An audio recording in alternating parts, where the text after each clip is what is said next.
بسم اللہ الرحمن الرحیم۔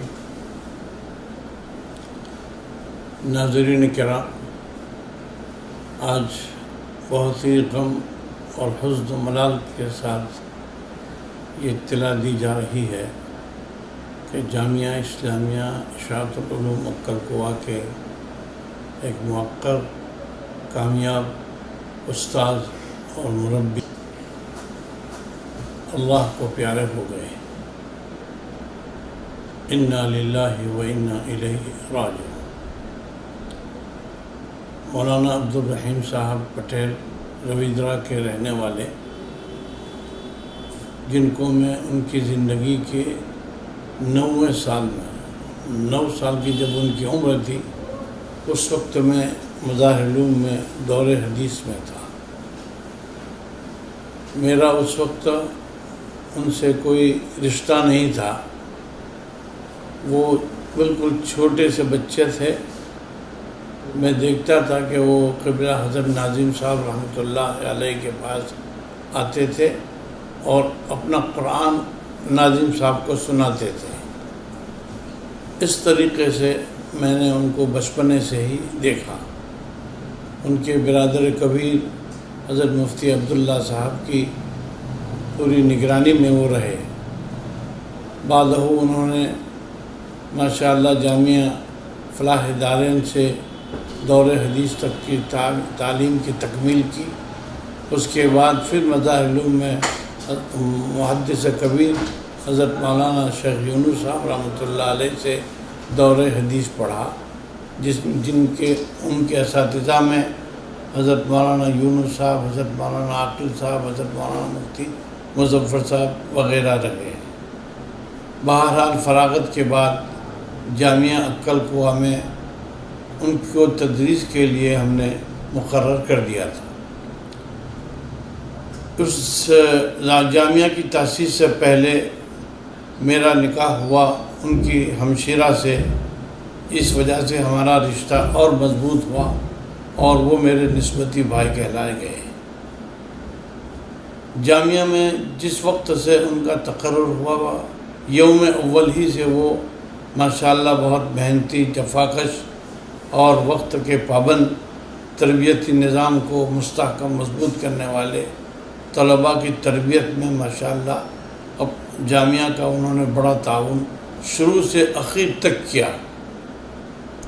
مولانا عبدالرحیم صاحب نے جامعہ کے قیام میں نیچے سے لے کر اوپر تک کتابوں کو ماشاءاللہ پڑھایا اور بڑے کامیاب مدرس وہ ثابت ہوئے۔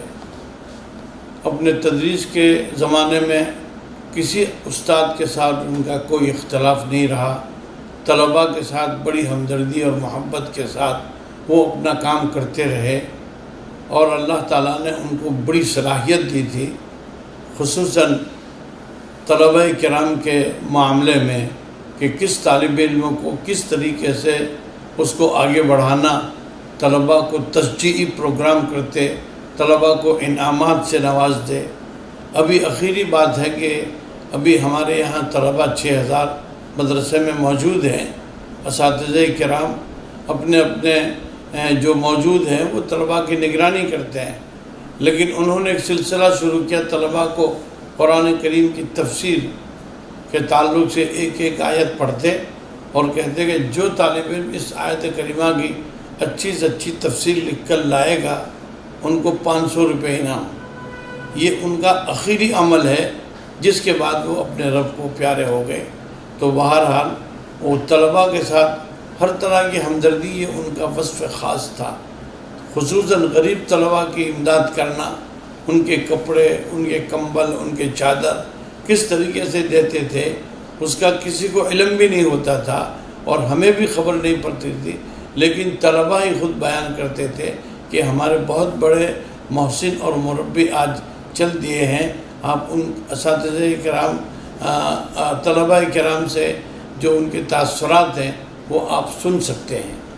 بہرحال مولانا عبدالرحیم صاحب کا ایک بڑا کارنامہ تدریس کے علاوہ یہ تھا کہ وہ قرب و جوار کے دور و دراز کے مقامات پر وعظ و تقریر کا بھی ان کا سلسلہ تھا، اور الحمدللہ بڑے اچھے اور بہت ہی کامیاب مقرر ثابت ہوئے وہ۔ اس کے ساتھ جامعہ عقل قوا نے جہاں مسابقۃ القرآن کا پروگرام شروع کیا تو آپ ابتدا پہلے دن سے ہی اس تحریک کے ماشاءاللہ محرک اور متحرک فعال ناظم ثابت ہوئے، اور پورے ہندوستان میں کل 8 مسابقۃ القرآن کا انعقاد کیا انہوں نے، اور ہندوستان کے کونے کونے میں جا کر مدارس کے درمیان ارتباط کا کام انہوں نے کیا، اور مسابقۃ القرآن کے ذریعے طلباء میں قرآن کی طرف ایک روح پھونک دی۔ مسابقۃ القرآن کے پروگرام میں سب سے بڑا ان کا کارنامہ یہ رہا کہ جس جگہ اور جس جگہ پر گئے، جس مقام پر گئے، ہر جگہ پر الحمدللہ عدل و انصاف کے ساتھ انہوں نے کام کیا۔ آج تک کسی جگہ کسی مسابقے کی بارے میں کوئی شکایت نہیں ہوئی کہ بھئی عقل قوا سے آنے والے وفد نے ہمارے ساتھ بد انصافی کی یا بدعنوانی کی۔ یہ ان کا خاص وصف تھا کہ کبھی بھی کسی کے ساتھ مسابقۃ القرآن کے پروگرام میں ناانصافی تو کیا بلکہ کوئی ایسی حرکت نہیں ہوئی کہ جس سے کسی کو تکلیف ہو کہ ان کا میلان ہماری طرف ہے یا نہیں ہے۔ تو الحمدللہ اس کی وجہ سے مسابقۃ القرآن کی یہ تحریک ہندوستان میں بہت کامیاب ثابت ہوئی، اور ہر جگہ الحمدللہ یہ مسابقے میں ہندوستان بھر کے بڑے بڑے علماء کرام نے بھی حاضری دی، اور اس عمل کو مدارس کے لیے ایک بہت ہی کامیاب تحریک ثابت کی ہے انہوں نے۔ مولانا عبدالرحیم صاحب کے بارے میں آپ کو بہت لمبی بات نہیں کر سکوں گا، وجہ یہ کہ ماشاءاللہ ہمارے جامعہ کے طلباء جو ان کے شاگرد کہلاتے ہیں، جو کئی سالوں سے فارغ ہو رہے ہیں، انہوں نے بہت کچھ لکھا ہے جو آپ کے سامنے آ جائے گا۔ مولانا عبدالرحیم صاحب ایک کامیاب مدرس، ایک کامیاب مقرر، ایک کامیاب خطیب، ایک کامیاب ناظم، اور الحمدللہ جامعہ کے مالیات کی وصولی میں بھی ان کا ایک خاص انداز تھا۔ وہ اس طریقے سے مالیات کی وصولی میں کام کرتے تھے کہ کسی کو پتہ بھی نہیں چلتا تھا، اور الحمدللہ اس میں بھی اللہ تعالیٰ نے انہیں بڑی کامیابی دی تھی۔ چنانچہ انہوں نے لندن، بارباڈوس وغیرہ کے سفر بھی کیے، اور اس سفر کے درمیان میں بھی وہاں کے لوگوں نے جو رپورٹ دی، کہا کہ بھئی مولانا عبدالرحیم صاحب تو اس طرح کام کرتے ہیں گویا مہمان آئے ہیں، اور لوگ ان کا اکرام بھی ایسے ہی کرتے ہیں کہ جیسے بھی مولانا عبدالرحیم صاحب ہمارے مہمان ہیں۔ جامعہ اصولی کے معاملے میں بھی انہوں نے بڑی امانت داری، دیانت داری سے کام لیا، اور کبھی اپنے مفاد کی کوئی کام نہیں کیا۔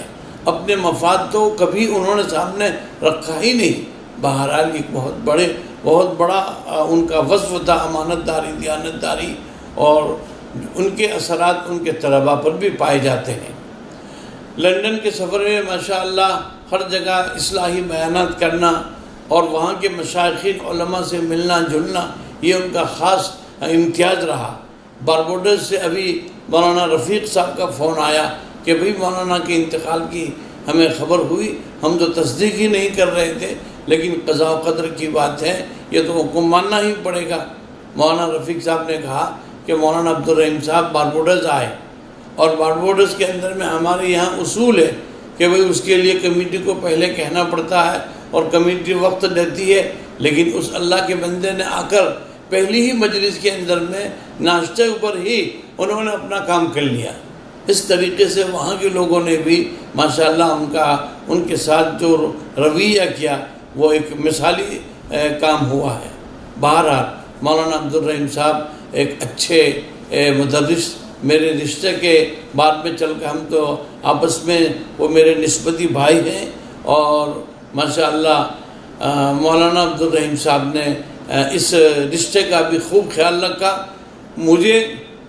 میرے لیے سب سے بڑی راحت کی بات یہ تھی کہ میں ہوں یا نہ ہوں، جامعہ میں کوئی بھی باہر کا مہمان آیا، ملکی غیر ملکی، کوئی بھی جانا پہچانا انجانا، سب کے لیے وہ ایک یکساں ہوتے تھے، اور میری غیر حاضری میں تو وہ بالکل چوکنے رہتے تھے۔